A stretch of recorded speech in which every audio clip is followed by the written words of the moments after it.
Bueno, muy buenas noches. Entonces, vamos a empezar un tema. Y digo empezar porque más adelante vamos a tener otras sesiones donde lo vamos a profundizar, quizás con otro nombre, pero es el mismo tema. Voy a compartir pantalla para ser un poco más didáctico la exposición. El tema que vamos a trabajar hoy es la autoeficacia.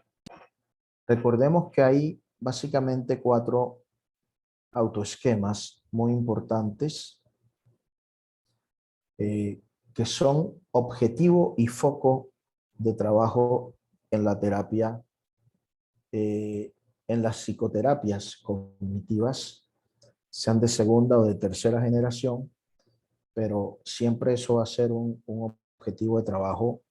Ya en cada persona se va puntualizando, pero siempre va a ser un objetivo. Lo que quiero que hagamos con esta sesión es que ustedes vayan observando cómo cómo este elemento o estos elementos están en sus vidas, pero también que son terapeutas, también cómo lo pueden aplicar en su ejercicio profesional. Entonces, tenemos, como les digo, 4 autoesquemas: el autoconcepto, la autoaceptación, que de eso les voy a hablar más adelante en otras clases, la autoeficacia y la que todos conocemos comúnmente, la autoestima. Pero ¿por qué quiero empezar con la autoeficacia? Porque cuando tenemos una autoeficacia distorsionada o débil, o cuando no nos relacionamos de una manera sana con esa autoeficacia, eh, afectan los otros autoesquemas, afecta la autoestima, afecta el autoconcepto y afecta la autoaceptación. Se retroalimentan entre ellas. ¿Cómo podemos empezar a ver la autoeficacia? ¿Cómo podemos empezar a identificar cómo tenemos la autoeficacia? Lo primero es observando eh, cómo es nuestro diálogo interno. Si mi diálogo interno me destruye o me construye. Eh, es muy fácil ver cómo nuestro diálogo interno muchas veces es destructivo conmigo mismo. Es decir, en vez de impulsarme, lo que hace es limitarme en el momento de hacer algo. Y hay un síntoma, por llamarlo de alguna manera, o un elemento importante para nosotros ver cómo tenemos la autoeficacia, y es sencillamente: quiero que te hagas esta pregunta. Y ojalá me la puedas compartir en el chat, la podamos compartir, socializar. Y la pregunta es: ¿tú qué tanto procrastinas? ¿Tú qué tanto aplazas? ¿Qué tanto aplazas? La procrastinación se puede ver de muchas maneras. Una, evitando una situación. Cuando alguien me propone una conversación que a mí me genera malestar psicológico, manifestado como cualquier malestar, pero me genera malestar psicológico, eh, entonces yo le digo: no, ahora no quiero hablar de eso. Ahí estoy procrastinando, de manera evitativa, pero estoy procrastinando. La otra manera de ver la procrastinación es cuando sencillamente aplazo una tarea que debo hacer en determinado momento. Y la otra manera de procrastinar es cuando, la más común, es cuando busco excusas o justificaciones para negarme a hacer algo que tengo que hacer. Todas esas maneras de procrastinar tienen que ver con la autoeficacia. Entonces quiero que me responda en el chat de 1 a 10, siendo 10 como que procrastinas en muchas dimensiones, aspectos de tu vida, además muy frecuentemente, y siendo 1 o 2 que procrastinas en algunas dimensiones de tu vida y no muy frecuentemente.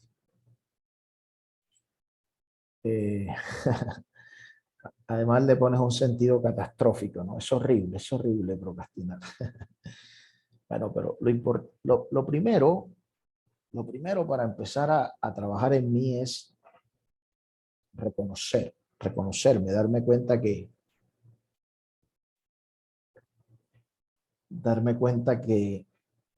lo estoy haciendo.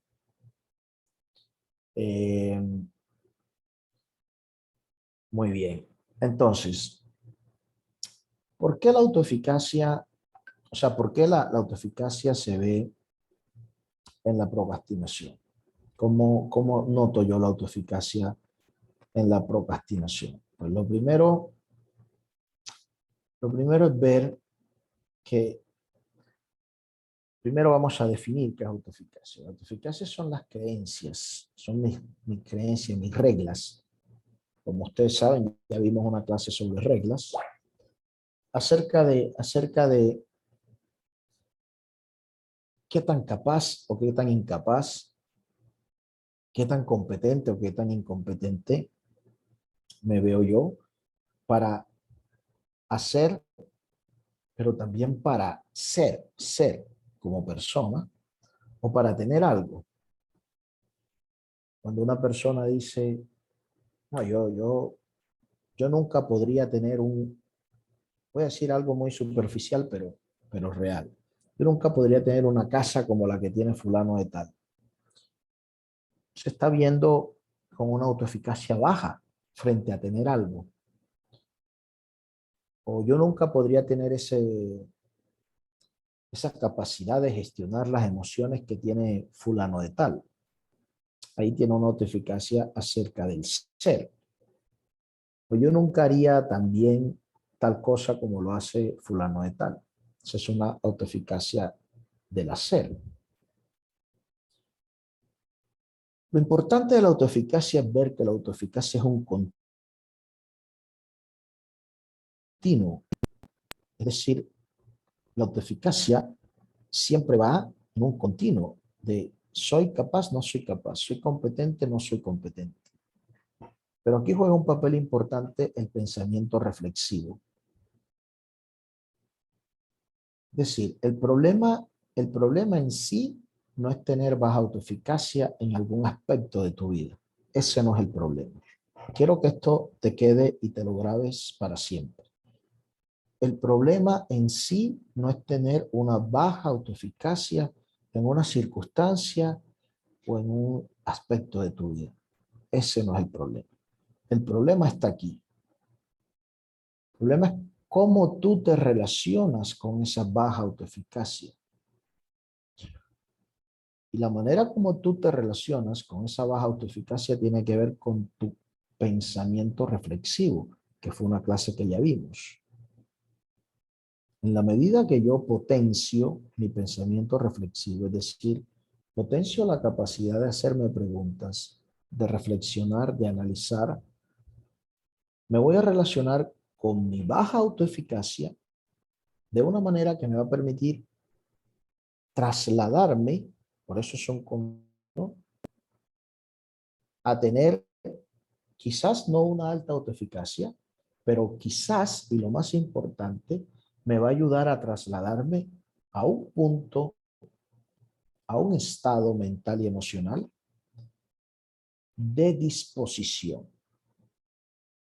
En otras clases le profundizaré este tema de la disposición, pero ¿qué quiere decir de disposición? Que a pesar que mi mente me diga que soy incompetente o que no soy tan competente, es decir, que puedo estar de pronto aquí en esta línea, ¿sí?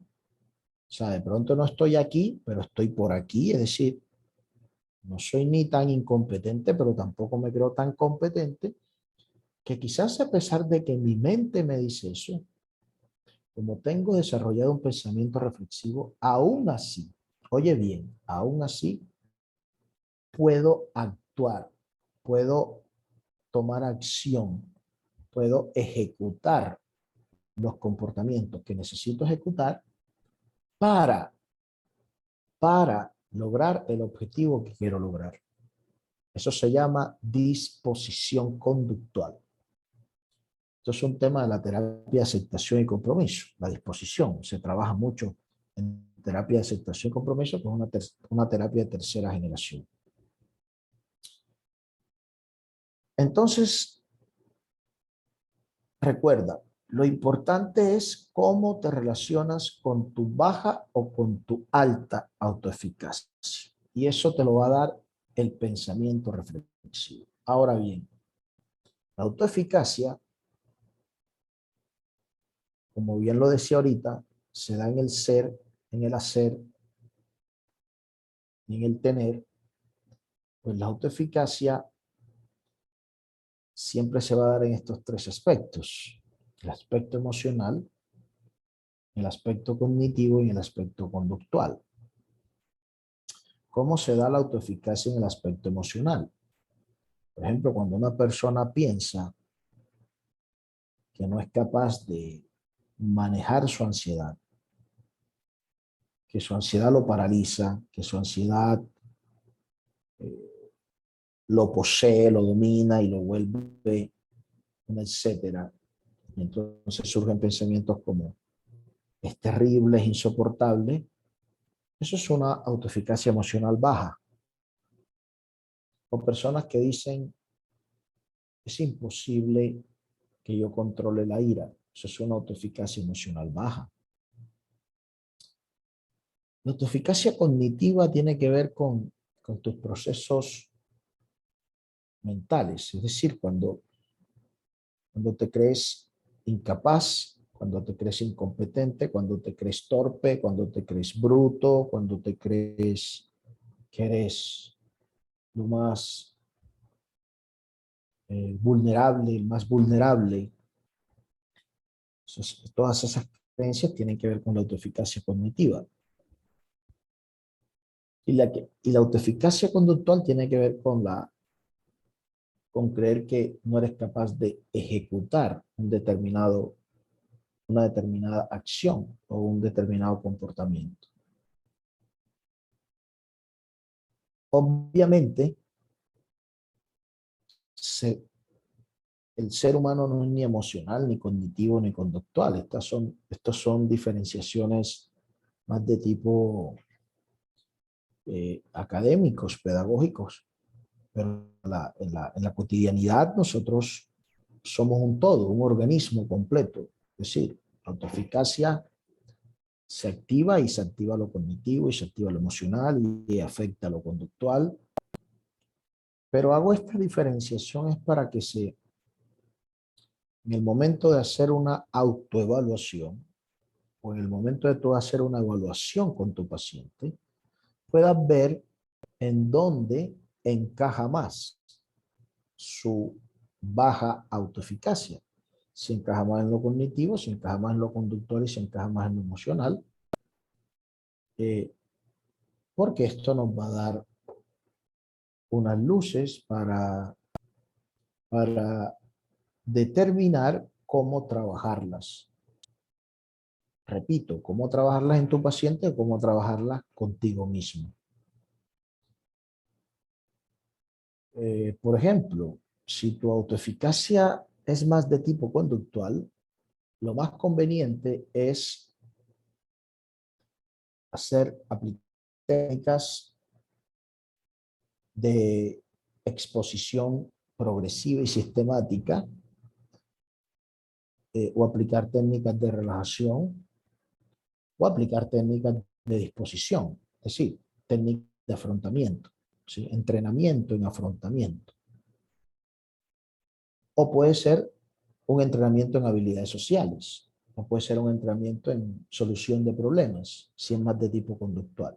Pero si es más de tipo emocional, es mejor utilizar otras técnicas más experienciales, más cognitivas, más de aceptación, técnicas un poco más constructivistas.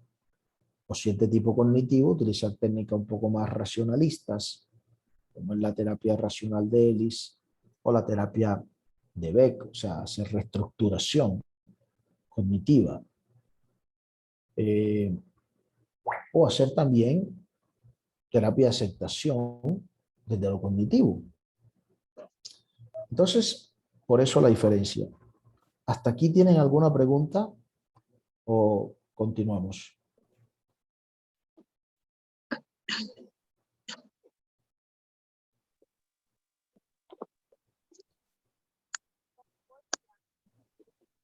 A ver, ¿tienen alguna pregunta? Bueno, si tienen alguna pregunta me pueden interrumpir.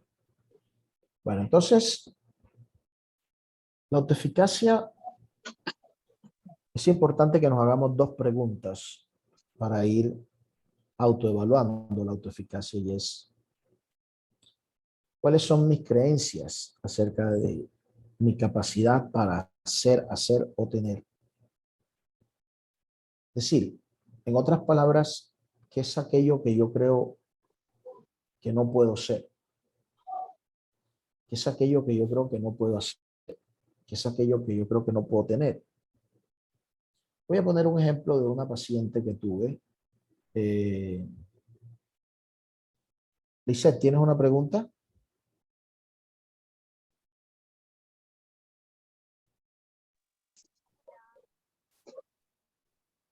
Creo que vi aquí que yo, ¿no? Hola, hola, Hola, hola. hola, yo te escucho bien. Ay, listo, sí. Es que me quedó la duda en el tema de sí, las áreas de la autoeficacia cognitivo, conductual y emocional. ¿Cómo podría identificar en cuál estoy o cuál debo trabajar?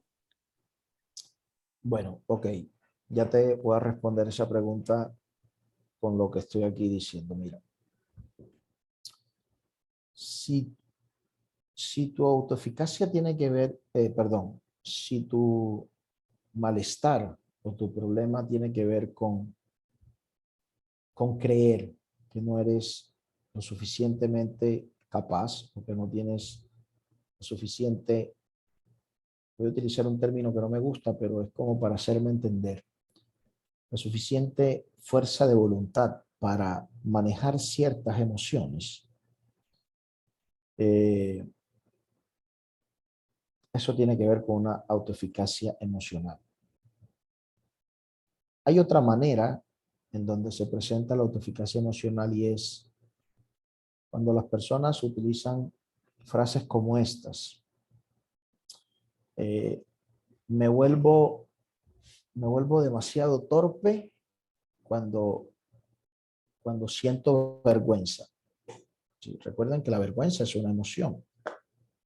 Es una emoción muy elaborada donde es como un cóctel de algunas emociones, pero es una emoción. Eh, es como la soberbia. La soberbia es una emoción y es un cóctel también de pequeñas dosis de varias emociones, pero es una emoción. Entonces, por ejemplo, hay personas que dicen cosas como esta. No soy capaz de perdonar o no soy capaz de perdonarme o no soy capaz de manejar mi frustración. Me vuelvo, me vuelvo un 8, me vuelvo nada. Ahí estamos hablando de una autoeficacia emocional, o sea, en el campo emocional. La eficacia conductual tiene más que ver con el hacer, ¿sí? Con ejecutar cosas, tareas. Eh, por ejemplo, hay personas que, voy a poner un ejemplo de mi ejercicio cuando, cuando fui docente universitario. Habían personas que me decían, Miguel Ángel, yo no soy capaz de hacer, yo les ponía a hacer un trabajo. Por ejemplo, háganme un artículo, artículo, un artículo bibliográfico, conceptual, o sea, de referencias. O sea, no soy capaz, no doy para eso. Eso tiene que ver con una autoeficacia conductual, pero al mismo tiempo tiene que ver con una autoeficacia cognitiva. O sea, todo lo que tiene que ver con el intelecto, todo lo que tiene que ver con la capacidad de organizarme mentalmente, todo lo que tiene que ver con la capacidad de planear, tiene que ver con lo cognitivo. Y si yo me percibo, porque esto es un tema también de percepción, aquí inciden mucho los sesgos perceptuales. Entonces, si yo me percibo con una baja autoeficacia en esos aspectos cognitivos, entonces tiene que ver con lo cognitivo, ¿sí? Entonces, es ver cómo mis creencias, cómo me veo, si me limitan o me capacitan en esos tres aspectos. Cuando yo me hago esas preguntas, ¿sí? Cuando yo me hago esas preguntas de cómo estoy yo o sea, qué tan competente me veo yo en lo emocional, qué tan competente me veo yo en lo cognitivo, qué tan competente me veo yo en lo conductual. Voy a poner un ejemplo de lo conductual. Hay personas que se perciben torpes en la manera como se relacionan con los otros. Es decir, tienen pocas habilidades sociales, pero ese es el problema. Porque si tú reconoces que tienes pocas habilidades sociales, simplemente te entrenas en habilidades sociales y ya, hay entrenamiento en habilidades sociales. Ese no es el problema. El problema es que tengas una baja autoeficacia conductual y creas que no eres capaz de desarrollar esas habilidades sociales para desenvolverte o desempeñarte mucho mejor en el campo social. Entonces, quiero que esto quede claro. El problema no es identificar que yo tengo una deficiencia en una habilidad, sea una habilidad conductual, emocional o cognitiva. Porque hay personas que identifican, bueno, tengo esta debilidad, tengo esta deficiencia, pero voy a aprender, voy a desarrollarla, voy a buscar las maneras de potenciar ese aspecto en mí. Es decir, que el carecer de una habilidad no es baja autoeficacia. Por eso pongo este ejemplo para que quede claro. O sea, el identificar que yo carezco o que tengo un nivel bajo en una habilidad, en una competencia, eso no es baja autoeficacia. Al contrario, la baja autoeficacia es cuando tú lo identificas y crees que no vas a ser capaz de desarrollar la habilidad o de potenciarla. Ahí es donde está la baja autoeficacia. Entonces, si hasta aquí está claro, por favor, pónganme un sí en el chat. Porque ya vamos a entrar a la segunda parte del tema, y es cómo yo puedo empezar a fortalecer. ¿Cómo puedo empezar a fortalecer mi autoeficacia? Bueno, muy bien. Entonces, ¿yo cómo empiezo a fortalecer la autoeficacia? Lo primero es cambiando mi diálogo interno. Cuando digo lo primero, no quiere decir que es lo único. Hay personas que no les es fácil cambiar su diálogo interno, pero entonces utiliza otra estrategia para mejorar su autoeficacia. Por eso voy a plantear varias estrategias. Por si una no te funciona, practicas la otra. Entonces, aquí coloco como primero cambiar el diálogo interno.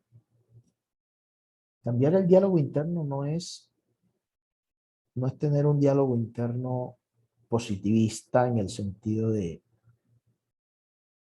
como lo menciona estos movimientos de la nueva era, piensa positivo, todo en positivo. No, eso no es. Es desarrollar básicamente un pensamiento realista, pero posibilitador. O sea, que me ayude que me motive, que me ayude a ir hacia adelante. Un ejemplo de cambiar el diálogo interno es cuando tú piensas, quiero que tú completes, perdón, quiero que tú completes esta frase. No me siento capaz de. Completa tu frase. No me siento capaz de. Ya tú la completas. No me siento capaz de será. Pero no me siento capaz de exponer frente a muchas personas. Vamos a suponer que esto es una baja autoeficacia conductual o una baja autoeficacia social. Cuando hablo de conductual tiene que ver más con lo social. Pero no me siento capaz de hablar en público frente a mucha gente. Cambiar el diálogo interno, bueno, eso tiene tiene mucho más contenido, ¿no? Entonces no me siento capaz de exponer en público, es horrible exponer en público, me enredo, me siento torpe, me voy a equivocar. Todo eso tiene que ver con el diálogo interno. Y es un diálogo interno que produce baja autoeficacia. ¿Cómo cambiarlo? No te vas a decir, oye bien, voy a ser capaz de exponer en público.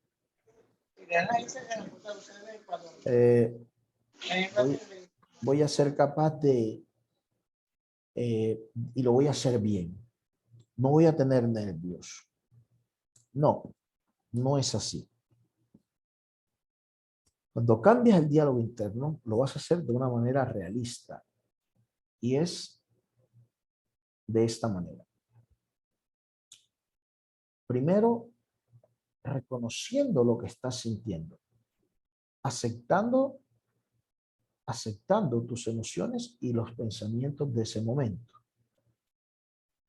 Y te vas a decir lo siguiente.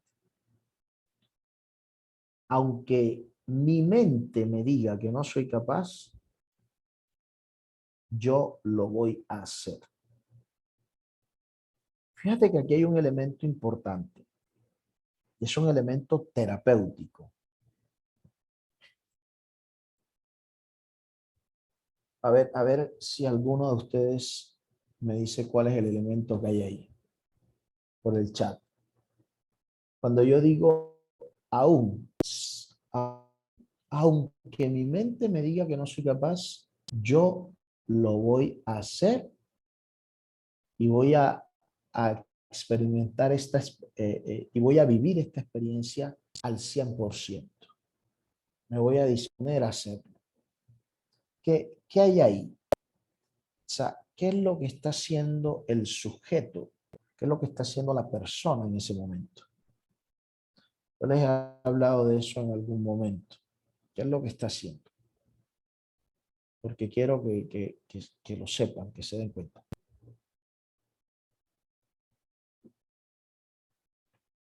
Lo que está haciendo la persona en ese momento está utilizando una de sus herramientas ontológicas, es decir, herramienta que viene en nuestro ADN, que es propio del ser humano. y está haciendo una elección. Se está dando una orden, sí. Se está diciendo a sí mismo que sí puede, sí. Pero más que estarse diciendo que sí puede,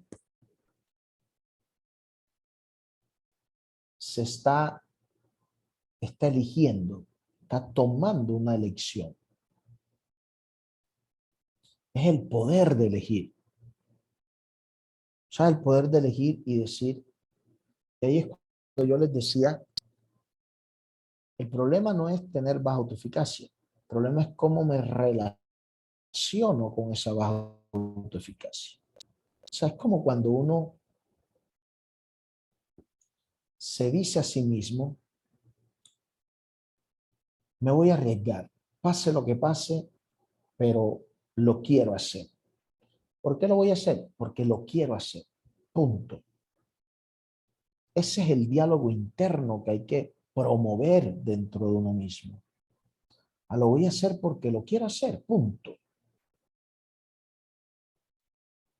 Aunque me sienta ansioso, aunque sienta que lo voy a hacer de una manera torpe, pero lo quiero hacer y lo voy a hacer. Estoy eligiendo, estoy cambiando mi diálogo interno, pero estoy eligiendo. Estoy tomando una elección. Y me estoy disponiendo a hacerlo. El otro aspecto de cómo construir una autoeficacia que me ayude a avanzar, que me ayude a seguir adelante, a construir mi propósito de vida, mi proyecto de vida es exponerme, desafiarme. Porque puede que yo cambie mi diálogo interno, puede que yo diga que yo puedo, que yo quiero, que a pesar de cómo me sienta, me voy a arriesgar, pero si no actúo, si no me expongo, lo que hago es que se va a seguir, en vez de fortalecer la autoeficacia, la voy a debilitar.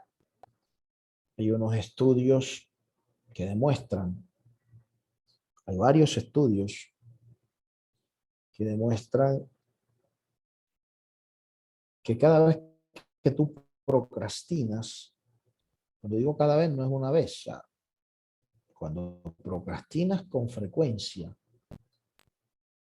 tu eficacia se va debilitando. O sea,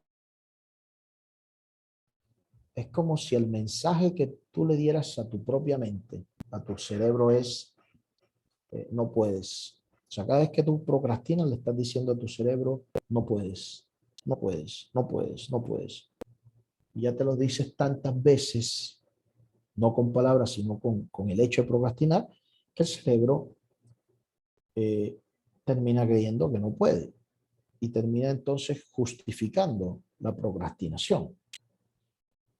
Por eso hay que exponerse. O sea, para vencer la baja autoeficacia es exponiéndose de manera progresiva, sistemática, poniéndose pequeños desafíos, pero exponiéndose.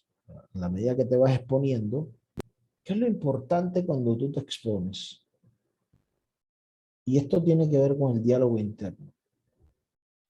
Lo importante cuando tú te expones, no cometas el error de de evaluarte o autoevaluarte tu desempeño, tu rendimiento.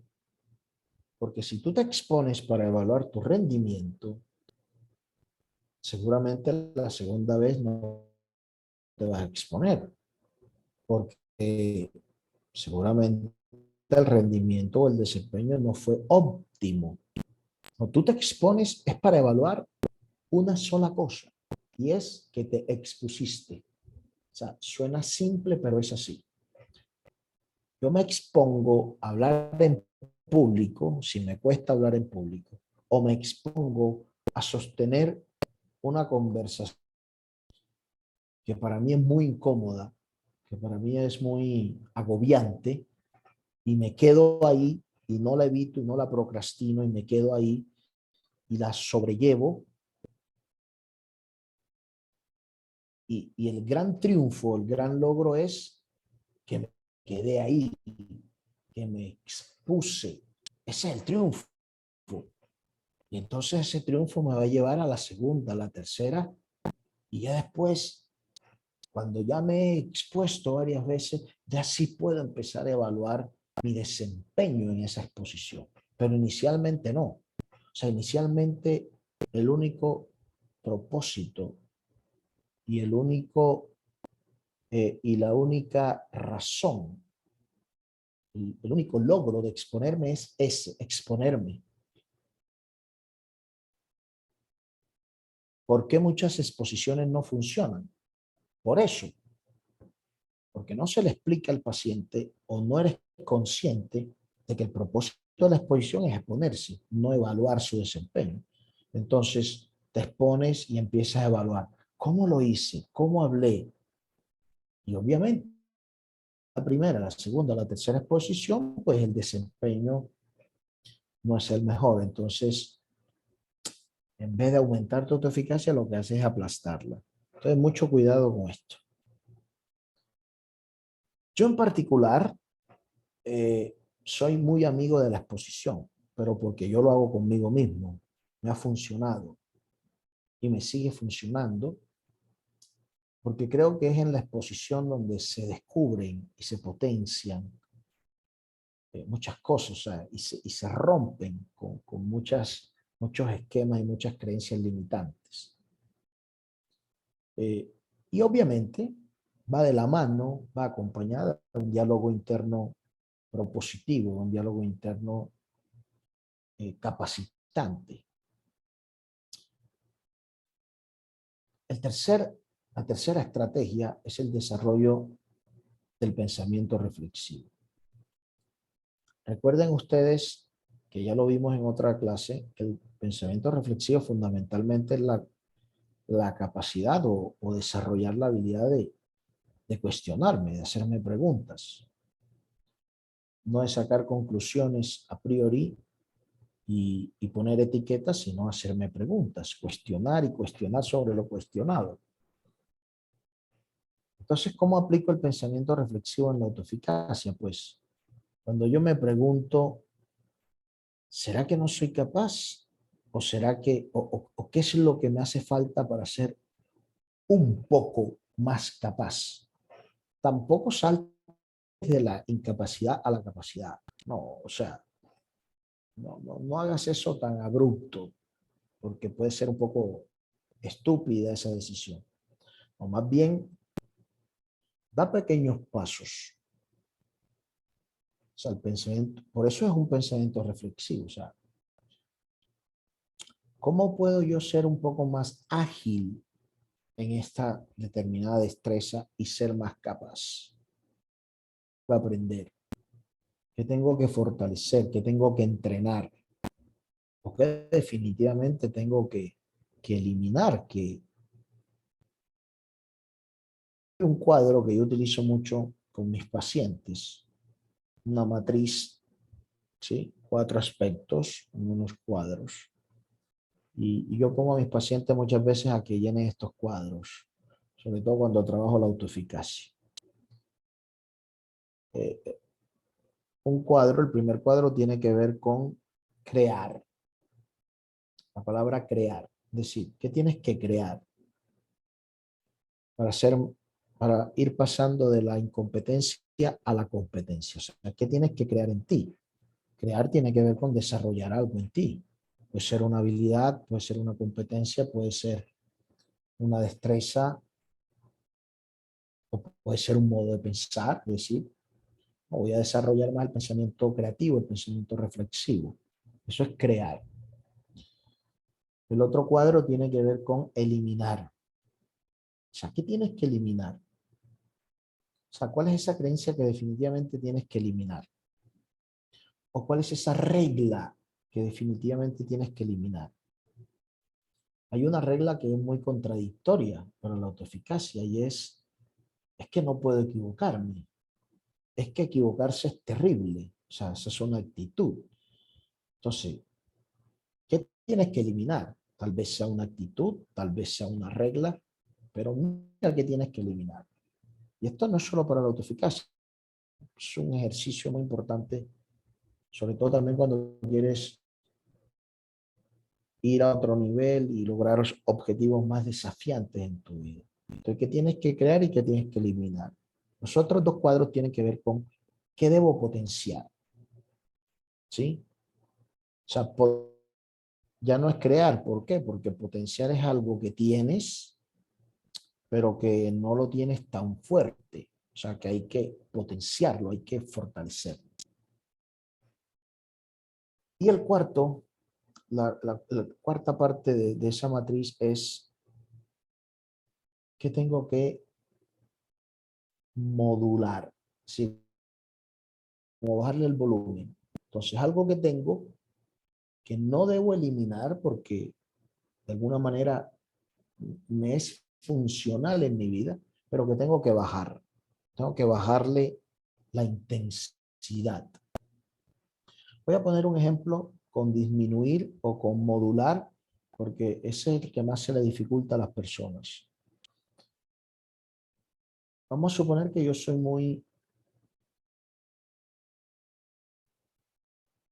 muy obsesivo con la puntualidad, eh, con todo lo que tiene que ver con la organización, la puntualidad. Eso no es malo, es decir, eso no es ni malo ni bueno. Pero tal vez para el objetivo que quiero lograr, tengo que ser un poco más, tengo que fortalecer un poco más la flexibilidad cognitiva. Entonces, no tengo que eliminar esa disciplina, por llamarlo de alguna manera, un poco en el sentido de que ser un poco más flexible, ser un poco más laxo. Todo eso depende de tu proyecto de vida, de tus objetivos, de tu propósito. Entonces, cuando el pensamiento flexible tiene que ver en eso, en cuestionarse, en hacerse preguntas, en ir analizando, en ir viendo, ¿sí? Las otras 4 estrategias de las que le voy a hablar es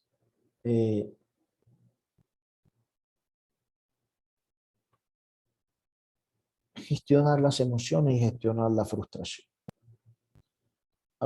A veces se sostiene o se mantiene en el tiempo una baja autoeficacia en una determinada área de tu vida, o en una determinada área de tu vida tú sigues manteniendo una baja autoeficacia precisamente por no saber gestionar tus emociones, por no saber gestionar tu frustración. He tenido varias experiencias con parejas, terapia de pareja, que, que una de las dos parejas, eh, sienten una baja autoeficacia porque, perdón, no, me salí de la pantalla. Dejé de presentar. ¿Me confirman, por favor? Hola.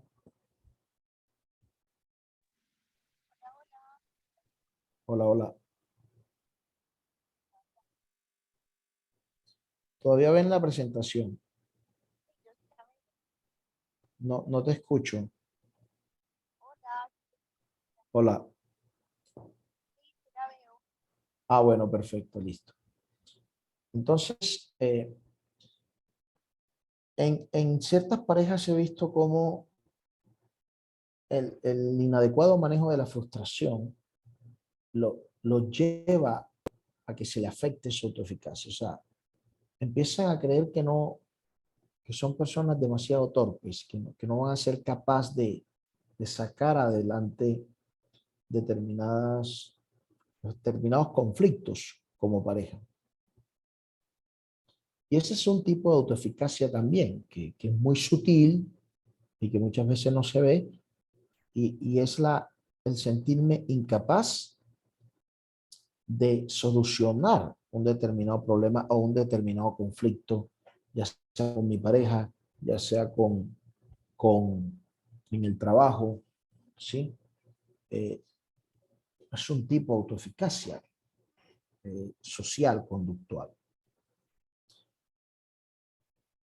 Cuando yo tengo poca o baja habilidad para gestionar mis emociones, para gestionar mis miedos, ¿qué va a pasar?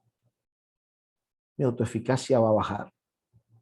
En la medida que yo aumento mi capacidad de autorregulación, de aprender a gestionar mis miedos y mi frustración, mi autoeficacia va a aumentar. Lo mismo pasa con las habilidades sociales. En la medida que yo desarrollo habilidades sociales y habilidades para solucionar problemas, mi autoeficacia va a aumentar. ¿Qué quiero decir con esto? Que la autoeficacia también tiene que ver con las habilidades que tú tengas. Entonces, en la medida que tú te enfoques en desarrollar más habilidades desde el ser, tu autoeficacia se va a fortalecer más. El otro elemento que fortalece la autoeficacia es desarrollar el afrontamiento centrado en el propósito. Aquí ya estoy hablando un poco de afrontamiento, que es un tema que Alicet me lo había solicitado. Ya lo tenía ahí cuando me lo solicitaste, pero más adelante vamos a trabajar este tema ya de manera particular y lo vamos a profundizar porque el afrontamiento es un tema muy amplio y muy profundo, tan amplio y tan profundo que nos podríamos gastar todo este año de membresía solo en afrontamiento, porque el afrontamiento tiene muchos elementos desde lo conceptual, desde lo metodológico, pero también tiene muchas estrategias de intervención y de trabajo solo enfocadas al afrontamiento. Entonces, desarrollar un afrontamiento centrado en el propósito favorece la autoeficacia, favorece una autoeficacia positiva. Voy a explicarlo de una manera muy breve y es, nosotros tenemos dos maneras de afrontar, pero esto se lo voy a explicar después de manera mucho más detallada cuando les empiece a hablar de afrontamiento. Nosotros tenemos dos maneras de afrontar en términos generales. Un afrontamiento funcional o constructivo y un afrontamiento disfuncional o destructivo. Cuando yo me comunico de manera asertiva, eso es una estrategia de afrontamiento funcional. Cuando yo me comunico de una agresiva, esa es una estrategia de afrontamiento disfuncional o destructiva. Después les explicaré cuál es la diferencia entre estrategias de afrontamiento. O sea, la estrategia es cómo lo hago. Pero hay un concepto del que poco se habla, del que yo les voy a hablar en su momento cuando empecemos a trabajar el afrontamiento. Y es que antes de hablar de estrategia de afrontamiento tenemos que hablar de recursos de afrontamiento. O sea, yo no puedo implementar una estrategia de afrontamiento. Hay gente que se enfoca en la estrategia. Entonces yo le digo a la gente, ¿tú cómo vas a hacer un cultivo de tomates o de papas o de lechugas o de guanábanas, de lo que quieras, si no tienes las semillas, si no tienes el terreno? Eso es lo principal, ese es el recurso que necesitas. ¿O cómo vas a construir un edificio si no tienes los ladrillos, el cemento, la arena, las varillas? Es decir, para yo implementar una estrategia de afrontamiento de manera adecuada, de manera efectiva, debo tener el recurso o los recursos. Es decir, tengo que haber aprendido el recurso. El recurso se desarrolla, se aprende. Mucha gente quiere ser asertiva, pero no ha aprendido a cómo ser asertiva. O no ha aprendido a manejar su ira para poder ser asertivo. Uno de los, uno de los recursos, uno de los recursos fundamentales para yo comunicarme de una manera asertiva es que primero tengo que regular mis emociones. Yo me puedo saber el paso a paso de cómo comunicarme de manera asertiva, pero si no sé regular mi ira, si no sé regular la ansiedad, si no sé regular mi soberbia, si no sé regular mi vergüenza, no voy a poder ser asertivo. Entonces es muy importante entender esto, que después con detalle se los explicaré. Pero entonces en ese orden de ideas de un afrontamiento funcional y un afrontamiento disfuncional, el afrontamiento centrado en el propósito es un afrontamiento funcional. ¿Cuál es su paralelo? O sea, ¿cuál es su polo negativo? Porque todo afrontamiento funcional tiene un polo negativo, es decir, tiene un afrontamiento disfuncional. Así como afrontar de manera asertiva es funcional y afrontar de manera agresiva es el paralelo del funcional. El paralelo a afrontar centrado en el propósito es afrontar centrándose en la emoción o en el pensamiento del momento. Ejemplo, estoy en una situación, observa bien este ejemplo, mira, estás en una situación de discrepancia, estás en conflicto con alguien o contigo mismo, porque la discrepancia puede ser con el otro o conmigo mismo. O sea, un conflicto. Hay una diferencia de opiniones, de expectativas, de objetivos, y eso genera o, o simplemente hay un choque en la manera como nos comunicamos.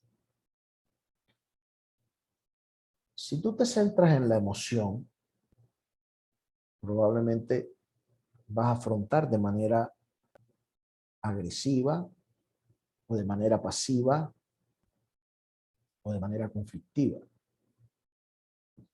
Por eso el afrontamiento centrado en la emoción o en el pensamiento no es un buen afrontamiento.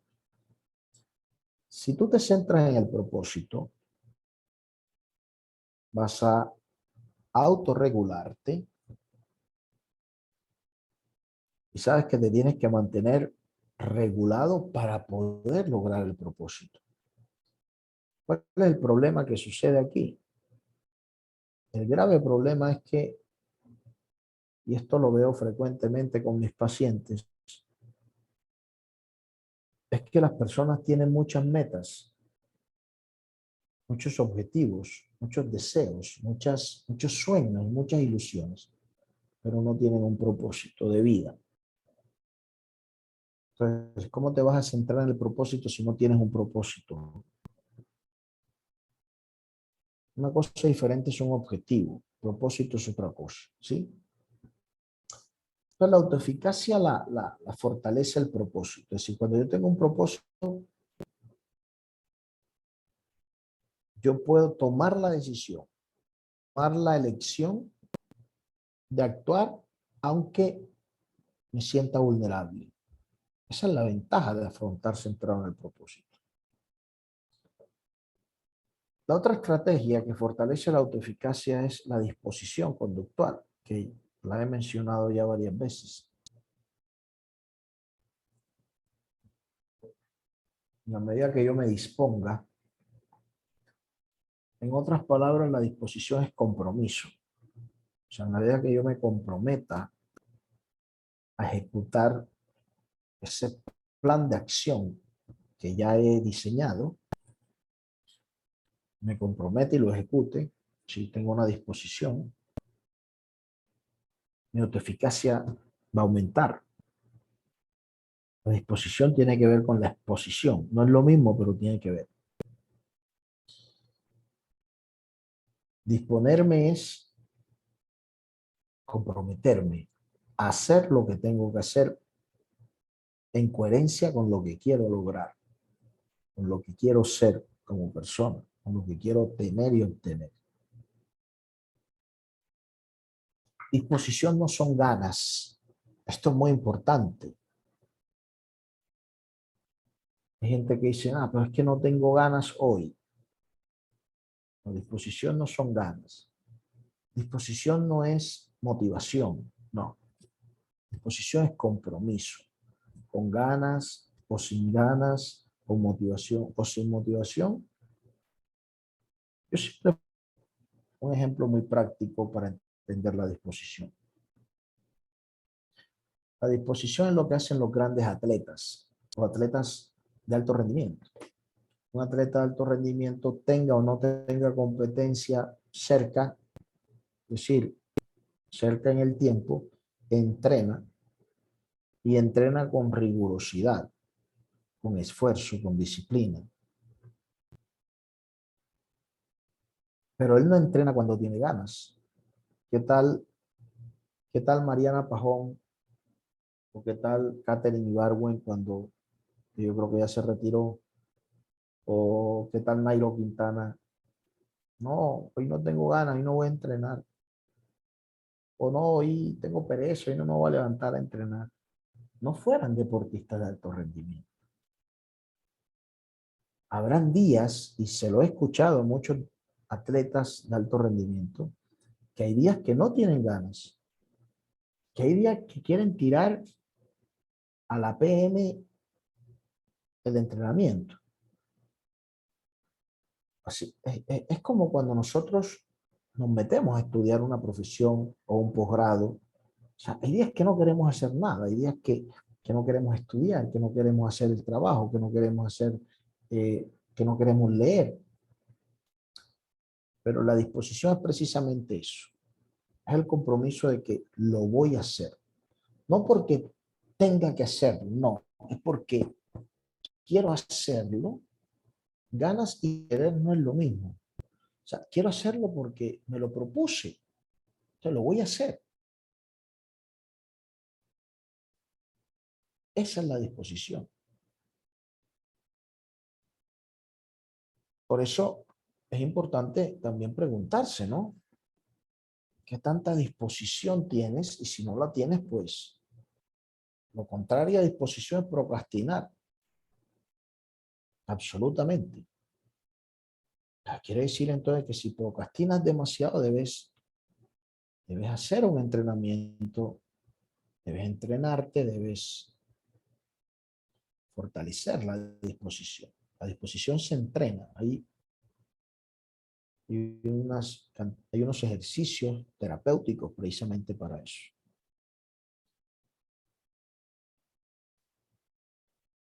Y la última estrategia que les traje es desbloquear las creencias ocultas limitantes. No tiene nada que ver con el diálogo interno, porque nosotros tenemos unas creencias que son observables, o sea, las podemos ver, las podemos identificar, nuestros pensamientos automáticos, pero tenemos otras creencias que por alguna razón no las podemos ver, no podemos tenerlas conscientes. Se necesita muchas veces de la ayuda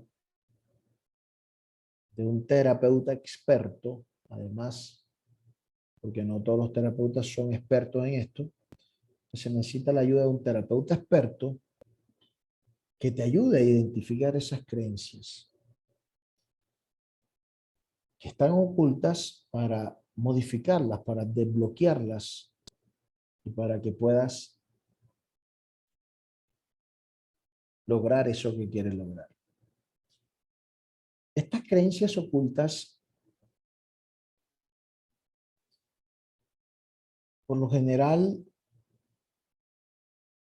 cuando tú ya has insistido varias veces y durante mucho tiempo, ya sea para cambiar algo de ti, ya sea para eliminar algo que quieres eliminar de ti, ya sea para lograr un objetivo y nada que lo logras. Este es un claro ejemplo de que entonces, y has hecho terapia y has buscado un mentoring o un consulting, es decir, has buscado ya diferentes estrategias y no te han funcionado. Quiere decir entonces que este es un claro ejemplo de que hay una creencia oculta que te está bloqueando. Pero como te digo, no todos los psicoterapeutas son expertos en este tipo de cosas. De hecho, habemos muy pocos,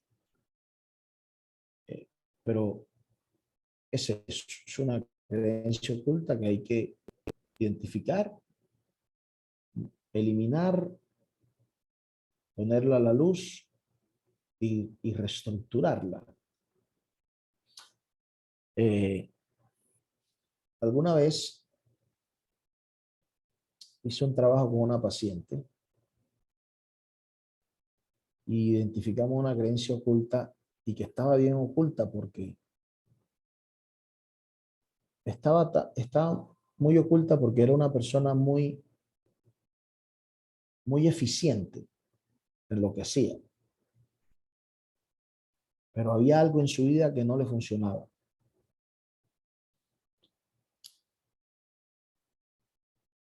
Y ese algo era un tema emocional, afectivo, era un tema de pareja. Del resto, todo en su vida era casi que perfecto. O sea, esas personas que tú dices, quisiera ser como esa persona porque todo le funciona, muy exitosa en su vida profesional, en su vida laboral, empresaria, exitosa en su vida social, pero en su vida de pareja, un desastre. Y un desastre no porque tuviera que ser un desastre, no. Algo la saboteaba. Y encontramos una creencia oculta ahí, que era, soy insuficiente para el otro, pero para el otro como pareja, no para el otro en la vida social, interpersonal, no. Y eso la llevaba a tener una serie de comportamientos de conflicto, pero era casi que automático. Bueno, casi no, era automático. Era como en piloto automático y ya después era que se daba cuenta y decía, pero ¿qué hice? O sea, y me decía, Miguel, pero ¿por qué es así tan automático y no me doy cuenta sino ya después? Te pongo este y te menciono este caso. He tenido otros casos, pero este es el que más recuerdo en este momento. Es porque es importante que veas, que te observes a ti mismo, qué es eso que estás haciendo en piloto automático, que lo haces de una manera muy automática, inconsciente, pero que no es lo que tú realmente deseas y quieres para ti y para tu vida. Entonces, esa es una pregunta que te deja hacer para empezar a ver qué es cuál es la creencia que hay por allá oculta. Como te decía, existen diferentes métodos para identificarla. Pero lo primero es ver que si hay algo que aún no identifico, no descubro, que es ese programa mental que está por allá escondido, que no logro identificar, pero que efectivamente está bloqueando un aspecto de mi vida. Bueno, y por último,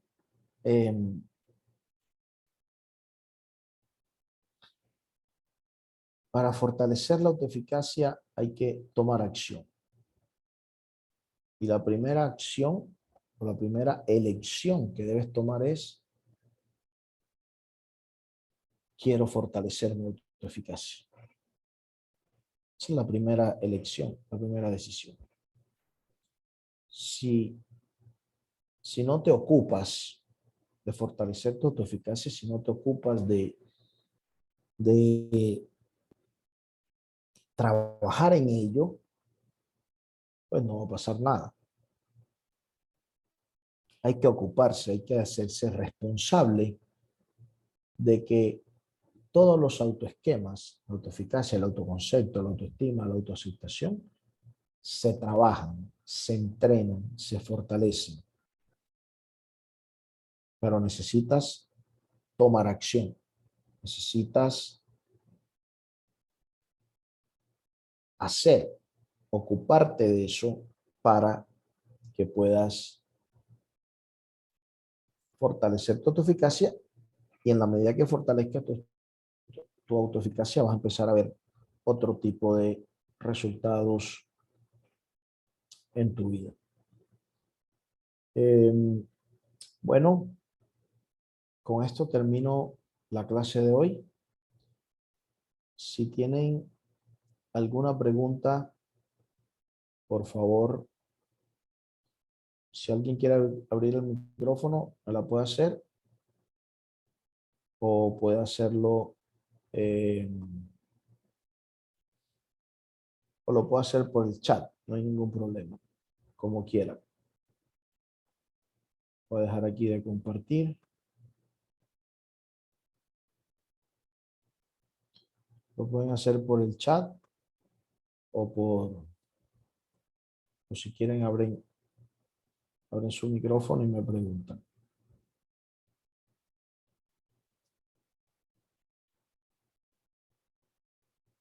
A ver, de las preguntas aprendemos mucho todos, así que no se cohíban de hacer las preguntas.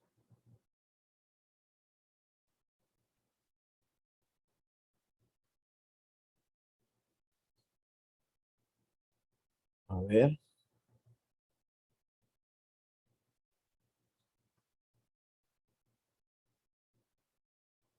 Bueno. Bueno, entonces ya para concluir este tema, te quiero invitar a que hagas algo para fortalecer tu autoeficacia y es que te pongas un desafío. Un desafío sobre algo que quieres lograr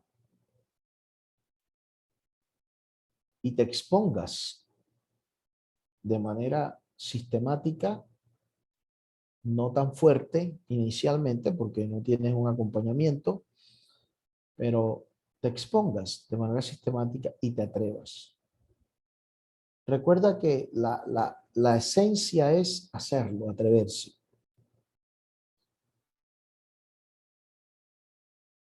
Atreverse sin evaluar el desempeño. Lo más importante es que te expongas, te atrevas y vayas viendo y te vayas preguntando qué habilidades puedes ir creando, puedes ir potenciando en ti para ir cada día aumentando esa autoeficacia en ese aspecto puntual de tu vida.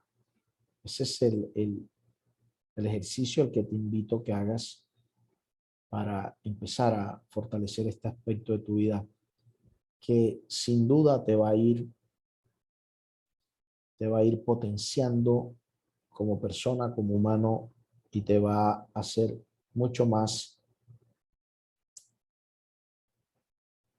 te va a ayudar a lograr mucho más para ti en tu vida en los diferentes aspectos. Entonces, bueno, con eso terminamos. Les deseo una feliz noche. Que descansen y bueno, nos vemos entonces pronto. Si voy a ver si nos vemos en 8 días. Yo les estoy avisando por el grupo del chat de la membresía. Un fuerte abrazo a todos y a todas y que descansen y tengan una linda noche. Chao, chao.